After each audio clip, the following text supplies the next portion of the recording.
The night was eerily quiet, a deceptive calm blanketing the city of Pripyat. The clock ticked away the final moments of normalcy, unaware of the disaster about to unfold. It was April 26, 1986, and within mere moments, history would change forever. A nuclear power plant stood tall against the night, its concrete walls sheltering a deadly secret. Inside Reactor 4, a team of engineers carried out a routine test, oblivious to the catastrophic chain of events they were about to set in motion. They believed they were in control. But the reactor had other plans. Then, at precisely 1:23 a.m., happened.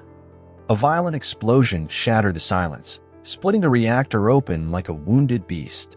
Fire and smoke clawed at the night sky as radiation, an invisible, merciless force, began to seep into the air.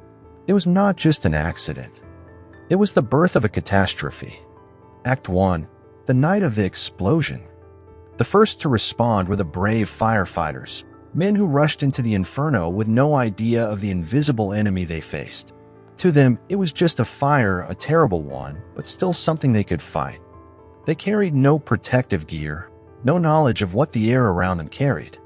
By morning, many of them would be dying, their bodies betraying them in ways no one could yet comprehend.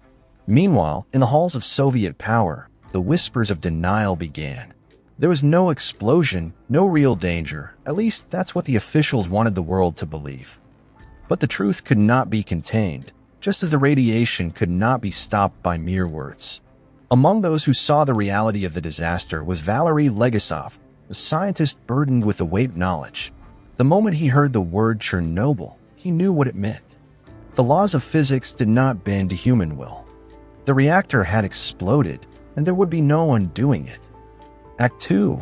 The cover-up and the heroes. The lies began immediately. Government officials assured the public that everything was under control.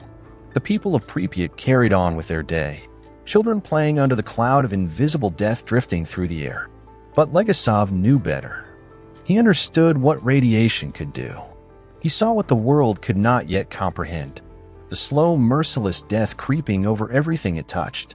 And then there were the ones who fought back.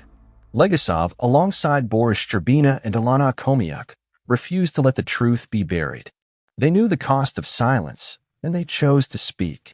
But speaking came at a price. The Soviet machine did not take kindly to those who challenged its authority. Act 3. The aftermath. By the time the world knew the truth, it was too late. The radiation had spread, poisoning the land and the people. Chernobyl was abandoned, a ghost city frozen in time, forever haunted by what had happened there. The reactor was sealed away, but the memories lingered. The consequences lived on in the bodies of those who had been exposed, in the lessons that governments would later learn or ignore. HBO's Chernobyl does not just tell the story, it immerses us in it. The series doesn't just recount history, it forces us to feel it, to understand the terror, the heroism, the horror of what unfolded on that fateful night. Chernobyl was not just a disaster. It was a warning. And yet, decades later, the question remains, have we truly learned from it? This has been the Spoiler Zone. If you found this story as gripping as I did, don't forget to like, subscribe, and let me know in the comments, what are your thoughts on Chernobyl? Until next time, stay curious.